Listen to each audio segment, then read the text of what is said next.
କାହିଁକି ଜେଲ୍ ଗଲେ ଚାମେଲି ଓଝା?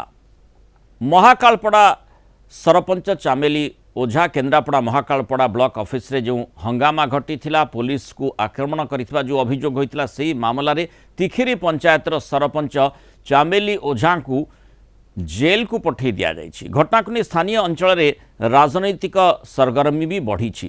କିନ୍ତୁ ଯଦି ଘଟଣାକ୍ରମକୁ ଦେଖିବା, ପୂରା ଘଟଣା କ'ଣ ଥିଲା? କାରଣ ଗତକାଲି ପର୍ଯ୍ୟନ୍ତ ଯେଉଁଭଳି ଭାବରେ ଚାମେଲି ଓଝାଙ୍କ ପ୍ରସଙ୍ଗକୁ ନେଇ ଜୋରଦାର ତାତିଥିଲା ସବୁକିଛି ଏବଂ କିଭଳି ଭାବରେ ତାର ତମ୍ବି ତୋଫାନ ଆମେ ଦେଖିଥିଲେ ଏବଂ ଅନ୍ତତଃ ଏଭଳି ଗୋଟେ ଆକ୍ସନ୍ ହେବ କେହି ଆକଳନ ବି କରୁନଥିଲେ। ଯଦି ପୂରା ଘଟଣା ଉପରେ ନଜର ପକାଇବା, ଯାହା ପୁଲିସ ପକ୍ଷରୁ ସୂଚନା ଦିଆଯାଇଛି, ଗଲା ଜୁନ୍ 11 ତାରିଖରେ ସରପଞ୍ଚ ଚାମେଲି ଓଝା ପଞ୍ଚାୟତର ବାକି ରହିଥିବା ବିକାଶମୂଳକ କାର୍ଯ୍ୟର पेमेंट एवं अन्यान्य स्थानीय समस्या नहीं महाकालपड़ा ब्लॉक कार्यालय को जाइथिले। सेठी गोटे सरकारी बैठक चली समय रे बीडीओ एवं अन्य अधिकारी तांकर प्रबल जुक्ति तर्क पाटितुंड होइतिला। या परे ब्लॉक परिसर में गंडगोलिया परिस्थिति उत्पन्न होइतिला एवं सरकारी कार्य रे बाधा उपजिथिला बोली पुलिस कहिछि। और खबर पाई पुलिस सेदिन घटनास्थल पहुंची परिस्थिति को नियंत्रण को आनिबा पई चेष्टा करथिला। मात्र जहाँ अभियोग रही सरपंच और तांको सहयोगी समर्थक माने पुलिस कर्मचारी सह दुर्व्यवहार करथिले। चामेली ओझा जने महिला एसआई को कामुड़ी देइथिबा एवं अन्य सुरक्षाकर्मी को माड़ मारिथिबा अभियोग होइछि। एही संघर्ष रे 3 जन पुलिस कर्मचारी आहत होई चिकित्सित होइछन्ति। एही मामला रे बीडीओ एवं पुलिस ऑफिसर का अभियोग क्रमे महाकालपड़ा थाना रे भारतीय न्याय संहिता बीएनएस रो विभिन्न संगीन दफारे 2टी मामला रुजु करा जाइछि। यह घटना में सरपंच सान भाई को मध्य पुलिस गिरफ्त करिछि। अटक हेबा परे सरपंच चामेली ओझा स्वास्थ्यगत समस्या दर्शाइबारु तांको केन्द्रापड़ा जिला मुख्य चिकित्सालय भर्ती करा जायथिला। सेठारु सुस्थ हेबा परे आज तांको कोर्ट चालाण करा जायछि। जामिन नामंजूर हेबारु तांको विचार विभाग हाजत को पठाई दिया जायछि। अन्य पक्षरे सरपंच चामेली ओझा पुलिस उपर अत्याचार अभियोग भी आनिछन्ति। से कहिछन्ति बंद होई पड़िथिबा विकासमूलक कार्य विषय रे स्वर उठैबारु तांको राजनीतिक उद्देश्य रखी टार्गेट करा जायछि। और ये घटना से स्थानीय बीजेपी विधायक समर्थक मान हाथ थिबा नै पालटा अभियोग आनिछन्ति। तेबे पुलिस ए अभियोग को प्रत्याख्यान करी कहिछि जे सेमानक पाखरे समस्त प्रमाण और मेडिकल रिपोर्ट रहिछि। एही घटना को नै एबे राज्य राजनीति किंतु उष्म हेलाणी। विरोधी दल सरपंच संघ एवं केतक नागरिक समाज सरपंच चामेली ओझा समर्थन में बाहरी बेले बीजेपी नेतृत्व पुलिस और प्रशासन कार्यानुष्ठान को उचित बोली दर्शाई। वर्तमान पुलिस ए मामलार अधिक तदंत जारी रखिछि एवं गतकाली देखिथिले किभଳି भाबरे चामेली ओझा मध्य मुख्यमंत्री मोहन माझी निकट को गोटे निवेदन करी गोटे चिट्ठी लिखिथिले, जो से पूरा प्रसंग संपर्क में वर्णना करथिले। सेथिरे बीजेपी विधायक संपर्क में मध्य उल्लेख करथिले एवं किभଳି भाबरे वीडियो तांकु बरम दुर्व्यवहार प्रदर्शन करथिले से प्रकार कथा गुड़िक से चिठी उल्लेख रही। किंतु आजिर घटनाक्रम जहाँ आम देखुचे चामेली ओझांकर जामिन नामंजूर होगा पर तांकु विचार विभाग हाजत को पठाई दिया जायछि। अधिक आलोचना करबा आम सहित केन्द्रापड़ा रिपोर्टर सरोज परिडा एवं वरिष्ठ आईनजीवी विभूति भूषण चौधरी जोड़ी। विभूति स्वागत करेंगे आलोचना को। प्रथम सरोज आपको जानवा चाहिए पूरा जो घटनाक्रम रहा ताकू आम दर्शकों सामने उपस्थापना करुले। पूरा घटनाक्रम सहित बोधवे उणा अधिके पूरा जो भली भाव में आम देखुचे सामाजिक गणमाध्यम चामेली ओझांकर प्रसंग बर्तमान उठुची पड़ुची से संपर्क में साधारण लोक अवगत हेबेणी। तेणु जो पदक्षेपटी सरकार पक्षर बा प्रशासनिक कल पक्षर नि भावी चिंती मापिचुपी नेबार आवश्यकता निश्चय रही। किंतु आईन गंडी जेहेतु समस्ते समान से ही आधार रे वर्तमान जो सूचना आम देउथिले दर्शकों को जे चामेली ओझा को जेल को पठाई दिया जायछि। विचार विभाग हाजत को से जाइछन्ति। कारण कौन निर्दिष्ट भाव में कहुच्छे। द्वितीय प्रसंग जहाँ जो भली भाव में चामेली पक्षर अभियोग करा जायछि से बाबद पुलिस कहवा कथा कौन? देखो आज्ञा आम यदि कही रखा केन्द्रापड़ा जिला जो तिखिरी पंचायत जो भाइराल सरपंच जी चामेली से घटना जदि आम कहवा 4.5 कोटी ओडिया एमती किए ओडिशा रे नाहांती बा राज्य रे जे चामेली विषय रे वर्तमान न जानिचंती। सारा ओडिशा उठुची पड़ुची एवं यह पार्लियामेंट को गति कलानी जे पार्लियामेंट रे प्रश्न हो बोली मध्य बीजेडी कहिछि। किंतु वर्तमान आज जहाँ आम अपडेट दबा जे आज सकाळु सकाळु महाकालपड़ा थाना कांग्रेस जिला घेराव करथिला। सेठी जे देवस्मिता थिले राज्य कांग्रेस जिला कांग्रेस सभापति सी ବର୍ଷିଥିଲେ ପୋଲିସ ଉପରେ ଏବଂ ପ୍ରଶାସନ ଉପରେ ଏବଂ ସ୍ଥାନୀୟ ନେତାଙ୍କ ଉପରେ। କିନ୍ତୁ ଆଜି ସଙ୍ଗୀନ ଅଭିଯୋଗ ଯାହା ତାଙ୍କର ମା କହିଛନ୍ତି, ତାଙ୍କ ବାପା କହିଛନ୍ତି, ଅସୁସ୍ଥ ଅବସ୍ଥାରେ ଯୋଉ ଚାମେଲି ମେଡିକାଲରେ ଚିକିତ୍ସିତ ହଉଥିଲେ, ତାଙ୍କର ସେନ୍ସ ନଥିଲା, କିନ୍ତୁ ତାଙ୍କୁ ସେଠୁ ପୋଲିସ ଟେକି ଆଣିଲା। ପୋଲିସ ଟେକି ଆଣିଲା ପରେ କିଛି ସମୟ ଅଜ୍ଞାତ ରଖିଲା। ଆମେ ଯାହା ଯୋଗାଯୋଗ କରିଥିଲୁ, ଜଣେ ପୋଲିସ କର୍ମଚାରୀ ଅଧିକାରୀ କହିଲେ ଯେ ଆମେ ତାଙ୍କୁ ରଖିଛୁ ଅଜ୍ଞାତବାସରେ। ଆମେ କିନ୍ତୁ ତାକୁ ଫଲୋଅପ୍ କରି ଦେଖିଲୁ, ଯାହା ତାଙ୍କୁ ଆଣି ମାଜିଷ୍ଟ୍ରେଟଙ୍କ ଏସଡିଜିଏମ୍ ମାଜିଷ୍ଟ୍ରେଟଙ୍କ ପାଖରେ ହାଜର କରାଇଛନ୍ତି। ସେଠୁ ତାଙ୍କୁ କୋର୍ଟ ଫରୱାର୍ଡ କରାଯିବ। କିନ୍ତୁ ମାଜିଷ୍ଟ୍ରେଟ ଚେକିଂ କଲେ ବହୁତ ସମୟ ଯେ ଅସୁସ୍ଥ ଅଛନ୍ତି, କେମିତି ଯିବେ ହାଜତକୁ। କିନ୍ତୁ ତାଙ୍କୁ ସେନ୍ସଲେସ୍ ଅବସ୍ଥାରେ ପୁଣି ପୋଲିସ ତାଙ୍କୁ କୋର୍ଟ ଫରୱାର୍ଡ କରିଛି ବା ଜେଲକୁ ତାଙ୍କୁ ବିଦା କରିଦେଇଛି। ଆମେ ଯାହା ଏକ୍ସକ୍ଲୁସିଭ ଭିଜୁଆଲ ଦେଖେଇଛୁ, ଜେଲକୁ ତାଙ୍କୁ ସେନ୍ସଲେସ୍ ଅବସ୍ଥାରେ ଟେକିକି ନିଆଯାଇଛି। ଅପରପକ୍ଷରେ ଯଦି କହିବା, ଜିଲ୍ଲା ମହିଳା ସାଂସ୍କୃତିକ ସଂଘ, ରାଜ୍ୟ ମହିଳା ସାଂସ୍କୃତିକ ସଂଘ ମଧ୍ୟ ଆସି ତାଙ୍କ ମାଆକୁ ଭେଟିଥିଲା।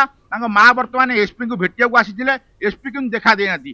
ଏସ୍ପିଙ୍କୁ ସେ ନିବେଦନ କରିଛନ୍ତି, ମୋ ଝିଅର ଅବସ୍ଥା ଖରାପ, ମୋ ଝିଅ ବର୍ତ୍ତମାନ ମରଣ ମୁଖରେ ଯୁଧୁଛି, ତାକୁ ବର୍ତ୍ତମାନ ଜେଲକୁ ମୁକୁଳେଇ ମେଡିକାଲରେ ଆଡମିସନ କରାଯାଉ। କିନ୍ତୁ ଏସ୍ପି ତାଙ୍କୁ କିଛି କହିନଥିଲେ କିମ୍ବା ଗଣମାଧ୍ୟମକୁ ଏଡେଇ ଦେଇ ପଳେଇଥିଲେ। ଆମେ ବର୍ତ୍ତମାନ ଏଠି ଥିଲୁ, ରାଜ୍ୟର ବର୍ତ୍ତମାନ ସରପଞ୍ଚ ସଂଘର ଯେ ସଭାପତି ସିଏ ମଧ୍ୟ ଆସିଥିଲେ ଆଜି ଏ ବାବଦରେ ଏସ୍ପିଙ୍କୁ ଭେଟିବା ପାଇଁ। ବର୍ତ୍ତମାନ ଯାହା ଦେଖାଯିବ, ପୁଣି ପିସିସି ସଭାପତି ଭକ୍ତ ଦାସ ମଧ୍ୟ ଆସିବେ, ଜେଲରେ ଚାମେଲିକି ଭେଟିବେ ଏବଂ सर्किट हाउस रे प्रेस मीट माने करिवे। जेहेतु जनप्रतिनिधि सरपंच भाव में से कार्यरत, तेणु स्वाभाविक भाव में जो जनप्रतिनिधि माने विशेषकर विरोधी जो जनप्रतिनिधि रही, जेहेतु बीजेपी विधायकों विरोध में से स्वर उत्तोलन कर, तेणु स्वाभाविक भाव में विरोधी पक्ष निश्चित भाव में एकाठी होती सहित रही, किंतु तारी भितर जहाँ सत जो वर्तमान आईन रो सामना करने को पड़ुछि, से आधार आईन गंडी भितर ही जी काम करा कथा, जो भली पदक्षेप निया कथा, तार आवश्यकता निश्चित भाव में रही। तेणु इठी माने प्रकृत में जो कथाटी आम देखु उभय पक्षर अभियोग रही, जो माने चामेली ओझांकर जो अभियोग रही से बाबद में पुलिस कौन सी कार्यानुष्ठान एपर्यंत नहीं ना, बिल्कुल ताकू बाएं बाएं उड़ी देछि। देखंतु ये घटना तीनोटी अभियोग है एसपी पाखे। प्रथम अभियोग महाकालपड़ा विडुआ रवि नारायण आचार्य चामेली भाई नाँ करते, जहाँ जो अभियोग भित्ति करी पुलिस गिरफ करथिला चामेली भाई की, आज चामेली को गिरफ करछि। द्वितीय अभियोग है पुलिस की चामेली अटैक करी कामुड़ी देथिबा अभियोग पुलिस। किंतु तृतीय अभियोग है चामेली 7 जनकर बीजेपी कर्मी एवं जे महाकालपड़ा थाना अधिकारी तांको नारे संगीन अभियोग आनिथिले, जे मते ये मारी मोर छाती पिंजरा भांगी जाइछंती, मोर बॉडी रे विभिन्न जगह दाग अच्छी, मते मेडिकल ट्रीटमेंट करा जाऊ, नहले मु मृत्यु रे मुख को मते केही बंचई परिबे नाही। किंतु तीनिटा अभियोग रु गोटिए अभियोग कार्यकारी हेछि, आउ दुईटा अभियोग ए पर्यंत कार्यकारी होई नाही। जो अभियोग चामेली करथिले संगीन अभियोग तार मध्य ए पर्यंत पुलिस तदंत करि नाही। एवं जेहेतु अभियोग तांकर रहिथिला सेही आधार से मुख्यमंत्री मोहन माझी को निकट को मध्य गतकाली गोटे चिट्ठी लिखिथिले। श्रीयुक्त विभूतिभूषण चौधरी, वर्तमान पूरा जो घटनाक्रम रही से संपर्क में पूरा ओडिशा मध्य अवगत, किभली भाव में सामाजिक गणमाध्यम ताकू नहीं आलोचना करा जाउछि, गणमाध्यम आम देखुचे निजे माने जो विभिन्न समय जो प्रतिक्रिया चामेली ओझा सामाजिक गणमाध्यम रखिंट ताकू तर्जमा करुँच लोके। तेणु ये जो घटनाक्रम रही, जो भली भाव में तांको विरोध में जो अभियोग गुड़िक रही से आधार रे जमती सरोज मध्य कहते माने सत्यता कौन रही, निश्चित पुलिस आउ टिके स्पष्ट करि पारिबो जे जेतेबेले से सेंसलेस थिले, एक तो अज्ञात स्थान को तांको काहीकि नियागला, सेंसलेस थिला बेले तांको कोर्ट फॉरवर्ड करागला कि ये सब कथा गुड़ी को आपण किभली भाव में आईनगत दृष्टिकोण देखुछंती। श्रीयुक्त विभूतिभूषण चौधरी, द्वितीय आसुची रवि आचार्य जी के सेठी प्रथम कथाटी टिके आउथरे दोहरेबे, कारण वैश्विक त्रुजुक हम सुनी पारलुनी आपन कथाटी। देखो दुईटी कथा एठी आसुची, दुईटी अभियोग, गोटे होची चामेली ओझा जो अभियोग आनिचंती ता ऊपर पुलिस रो इन्वेस्टिगेशन कोन हेछि। द्वितीय कथा आसुची रवि आचार्य जी के सेठिकार वीडियो अछंती, सी जो अभियोग करिसंती ता ऊपर पुलिस कार्यानुष्ठान आरंभ करछि। आज्ञा यदि प्रथम एफआईआर को देखिबा, प्रथम अभियोग देखिबे जे सी निश्चित भाव में संगीन, जहाँकि चामेली आनिचंती सेठिकार विधायक कहतु বা অনেক পব্লিক সর্ভিস जो माने अछंती तांको एगेनिस्ट जो अभियोग आनिचंती हम्म। एवं ये अभियोग नै पुलिस पाखु गला परे पुलिस एट्रोसिटी रो शिकार हेइत्रा कथा आमे समस्त गणमाध्यम रे देखिछे तार परवर्ती पर्याय रे रवि आचार्य महोदय जी अछंती वीडियो तांकर अभियोग रे चामेली रो भाई के अरेस्ट करा जायछि आज चामेली को अरेस्ट करा जायछि तेणु से सब जिनसर वीडियो बा ऑडियो क्लिप्स सोशल मीडिया रे अछि किंतु थाना रे ताको अटक रखा जायछि ता परवर्ती पर्याय रे कोन घटिछि आम पाखरे से तथ्य नाही काना पुलिस ए विषय रे अवगत अछि सब बड़ कथा होछि जो अभियोग करिसंती वीडियो जे ताहा की अभियोग जे तांको दुर्व्यवहार करा जायछिला बा आउ किछि सी होचन जने पुरुष तांको जने महिला किभଳି भाबरे दुर्व्यवहार कले ता परवर्ती पर्याय रे स्पष्ट हो माने महाकालपड़ा ब्लॉक ऑफिस रे जो हंगामा घटी थिला सेथि पई तांको दायी करा जाउची देखंतु हंगामाटा किभଳି भाबरे हंगामाटा कोन दंगा उस्केया पई हंगामाटा किभଳି भाबरे हेइतिला एवं को दफार तांको अरेस्ट करी जेल पठा गला ताहा अनेक प्रश्नवाची सृष्टि करछि एवं मजिस्ट्रेट इंडिपेंडेंटली चिंता करि थांते जे से चामेली रो देह खराब अच्छी सी ए भलिया स्टेज रे जेल रही पारिबो कि कहीं तक चल मेडिकल कहीं जाइतिला सी मेडिकल रिपोर्ट कोन कहूची तो अनेक तथ्य अछि जे ताको जेल को न पठे तार ट्रीटमेंट करा जाई परथांता किंबा से ठीक अछि ताको जेल पठा गला जदि तार जो अभियोग हेची तार 7 वर्ष रु ऊर्ध्व दंड पाइबार व्यवस्था अछि से क्षेत्र से जेल जीवो यदि 7 वर्ष रु तळ कम अछि से क्षेत्र bail is the rule bail is the exception माननीय सुप्रीम कोर्ट टाइम एंड लेगन सब क्षेत्र रे कहिसंती तेणु प्रकृत घटनाटी कौन घटी ताकू तर्जमा करा निहाती आवश्यकता रही एवं आईनगत जो पदक्षेप निया जायछि आईन गंडी भितर ठीक भाव में ताकू करा जायछि ना एवं सेठी स्वाभाविक भाव में जन साधारण लोक हिसाब से जड़े महिला जितेबाला अभियोग करिसंती एक तो सी मुख्यमंत्री निकट को अभियोग मध्य पठेइछंती अभियोग पत्र निवेदन करी पठेइछंती एक्शन नेबा पई सेठी निवेदन ताकर रहितला ये गोटे कथा रही गतकाली से प्रसंग तंबी तोफान मचेइथिला एवं द्वितीय कथाटी होची जे जो अभियोग गुड़िक माने आमे तुलनात्मक भाव में देखा दुईटी अभियोग आधार तांकू चामेली ओझा को गिरफ करी जेल को पठे दिया जायछि ये दुईटी अभियोग हेउछि महाकालपड़ा जो ब्लॉक ऑफिस रे हंगामा एवं पुलिस को आक्रमण जो आंगुठी कामुड़िया कथाटी हेछि एवं किछि पुलिस कर्मचारी मध्य तांकर आक्रमण फल आहत होइछंती बोली जो अभियोग करा जायछि ता पछरे सत्यता कोन रहिछि किभଳି भाबरे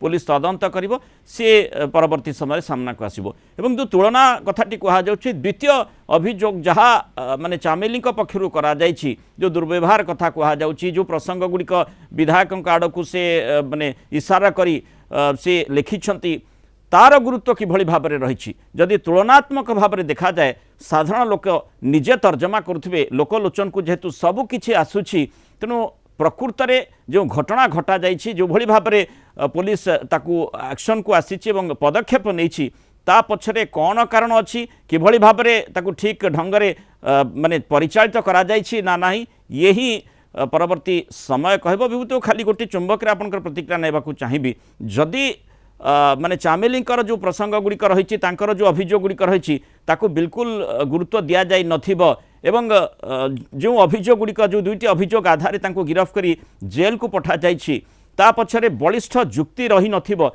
ताहले चामेली को केते दिन कौन पाई रखा जाई पारिबो से बाबद रे आईन कौन कहूछि देखंतु मजिस्ट्रेट जेतबे तार बेल रिजेक्ट करिसंती से सेशंस कोर्ट को जिबे तो सेशंस कोर्ट तांको बेल निश्चित भाव में मिलिबो एवं से संपूर्ण तथ्य प्रमाण से कोर्ट रे दाखल करिवो पुलिस प्रोसिक्यूशन दाखल करिवो जदियो प्रोसिक्यूशन चाहेबा से जेल ले कंटिन्यू करंतु किंतु तथ्य संबलित डिफेंस तरफ बा चामेली तरफ जो तथ्य दिया जिवो मानवर कोर्ट ग्रहण करबा बहुत ताका फेवर जिवो निश्चित भाव से बेल हबो दुर्व्यवहार जा आंगुठी कामुड़ी देले जन को जेल पठे दिया जिवो एवं से आंगुठी कामुड़ाटा जे मोर 307 लागि ना नाही सो एफआईआर रे कोन लागि ता इंपोर्टेंट एवं ए जो कामुड़ी देले जन को जने मरि जिवो से कथा त नुहे ना तेणु ए बाबद पुलिस प्रतिक्रिया एवं विस्तृत भाव में एफआईआर रे कौन लिखा जाइछि किभଳି भाव में अभियोग को प्रमाण करबा पई चेष्टा करा जिवो तापरे नजर रहिबो बहुत बहुत धन्यवाद सुते विभूतिभूषण चौधरी एवं सरोज परिडा आलोचना रे एवं मतामत रे आम सहित रहितबा।